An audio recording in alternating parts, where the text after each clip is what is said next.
ग्वालियर में नवनिर्मित 1000 बिस्तर के अस्पताल के नामकरण को लेकर राजनीति शुरू हो गई है। बीजेपी सांसद विवेक नारायण शेजवलकर ने सीएम शिवराज सिंह चौहान को पत्र लिखा है और इसके जरिए मांग की है कि अस्पताल का नाम श्यामा प्रसाद मुखर्जी पर रखा जाए। यही उनको सच्ची श्रद्धांजलि होगी।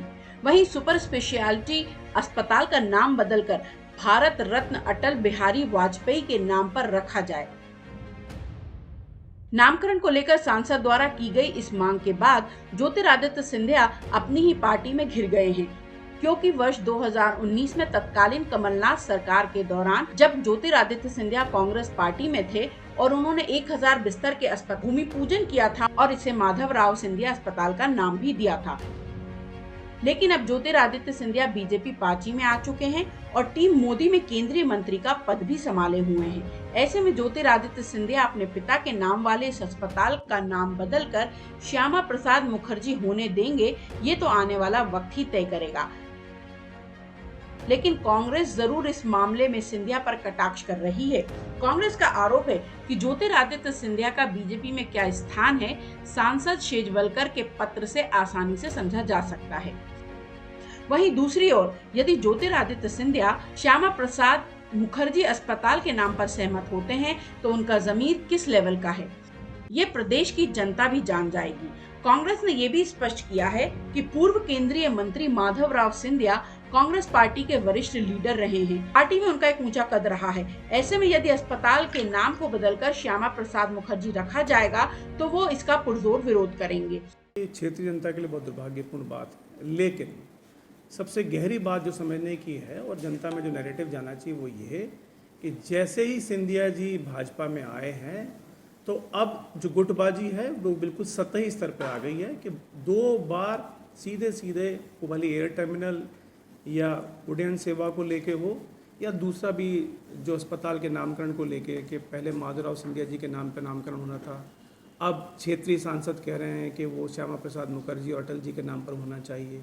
इसका मतलब ये है कि जो आपसी प्रतिद्वंद्विता है वो बिल्कुल सतही स्तर पर आ गई है। और दूसरी और अहम बात ये कि अब जनता देखेगी किस प्रकार का व्यक्तित्व ज्योतिरादित्य सिंधिया जी का है, जिस प्रकार से उन्होंने सिद्धांतों से समझौता किया, क्या वे इस प्रकरण में भी यू टर्न लेके जनता को क्या संदेश देंगे और अपने परिवार को भी क्या संदेश देंगे।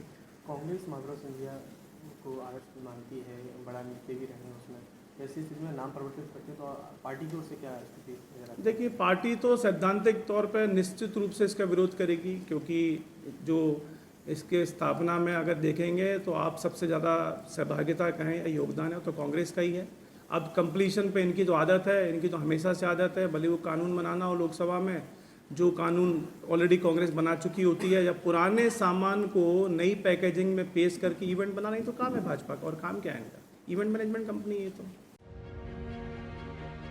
वहीं बीजेपी की ओर से सांसद शेजवलकर के बेहद करीबी और पार्टी के जिला अध्यक्ष कमल मखीजानी ने स्पष्ट किया है कि कमलनाथ सरकार के दौरान माधवराव सिंधिया अस्पताल नाम को लेकर महज चर्चा हुई थी, कोई लिखित आदेश नहीं हुआ था।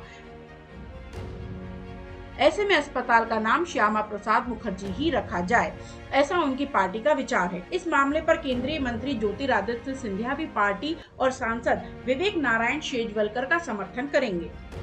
सांसद जी ने पत्र लिखा मुख्यमंत्री जी को कि जो सुपर स्पेशलिटी हॉस्पिटल उसका नामकरण अटल जी के नाम पे किया जाए और जो 1000 बिस्तर का अस्पताल है उसका नाम डॉक्टर श्यामा प्रसाद मुखर्जी के नाम पे किया जाए। हमारा सब जानते हैं अटल जी और मुखर्जी ऐसी शख्सियत है जिन्होंने भारत की राजनीति और समाज को एक नई दिशा दी।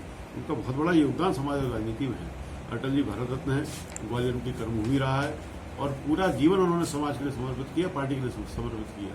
डॉक्टर मुखर्जी जो अखंड भारत के लिए जिन्होंने अपना बलिदान दिया, वे आज़ाद भारत के पहले शहीद थे। और इसके अलावा जो जनसंघ की स्थापना का समय था वो समय वो ग्वालियर पर प्रवास पर थे और जनसंघ की स्थापना उसी समय हुई थी। ऐसी महत्वपूर्ण घटना का साक्षी डॉक्टर मुखर्जी का नाम बने और अस्पताल बने, ऐसी सांसद जी की मंशा है। और मैं आपके चैनल के माध्यम से माननीय मुख्यमंत्री से आग्रह करता हूं कि जो सांसद जी ने उनको पत्र लिखा है उस पर गंभीरता से विचार करते हुए अस्पताल का नामकरण अटल जी और मुखर्जी के नाम पर करने का। जो लेकिन सिंधिया समर्थक है वो चाहते हैं कि माधवराव सिंधिया जी के नाम से हो, क्योंकि भूमि पूजन उनके नाम से हो गया है। देखिए, हमने और सांसद जी ने ये मांग मुख्यमंत्री जी के सामने रखी है, मुख्यमंत्री जी को निर्णय लेना है।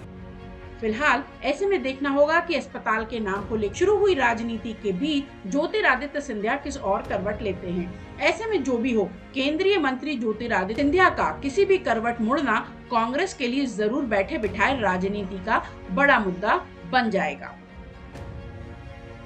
टाइम 8 मध्य प्रदेश के लिए ग्वालियर से अभय शर्मा की रिपोर्ट।